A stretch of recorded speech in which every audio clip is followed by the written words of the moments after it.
বিমানবন্দরে কার্গো ভিলেজের আগুনে প্রায় 200 কোটি টাকার ওষুধের কাঁচামাল পুড়েছে বলে জানিয়েছে বাংলাদেশ ঔষধ শিল্প সমিতি। দুপুরে তেজগাঁওয়ে এক সংবাদ সম্মেলনে জানানো হয়, সরকার এই আগুনের ভয়াবহতার হাত থেকে শিল্পকে রক্ষায় এগিয়ে না এলে সংকটে পড়তে পারে এ খাত।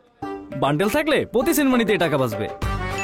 বিকাশ সেনমানি বান্ডেল কিনে জিতুন প্রতি লেনদেনে।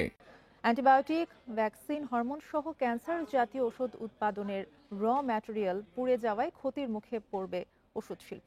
আমদানিকৃত কাঁচামাল রাখার কোল্ড চেইন পড়েছে, যা দ্রুত নির্মাণের দাবিও জানান তারা। এছাড়া ক্ষতি পুষিয়ে উঠতে পণ্যের শুল্ক, ডিউটি ট্যাক্স ও ভ্যাট যেগুলো ইতিমধ্যে পরিশোধ হয়েছে তা যেন ফেরত দেওয়া হয়। ব্যাংক চার্জ মওকুফ সহ সহজ শর্তে এলসি রিলিজের সুযোগও চান ব্যবসায়ীরা। সমিতির পক্ষ থেকে জানানো হয়, পুড়ে যাওয়া কাঁচামাল দিয়ে স্থানীয় বাজারে উৎপাদন ও রপ্তানি সহ প্রায় 4,000 কোটি টাকার ওষুধ তৈরি হতো। দ্রুত আবার কাঁচামাল আমদানি করে এই ক্ষতি কিছুটা পুষিয়ে আনা যাবে, তবে এর জন্য সরকারের আন্তরিকতা লাগবে। বান্ডেল থাকলে প্রতি সেনমানিতে টাকা বাঁচবে। বিকাশ সেনমানি বান্ডেল কিনে জিতুন প্রতি লেনদেনে।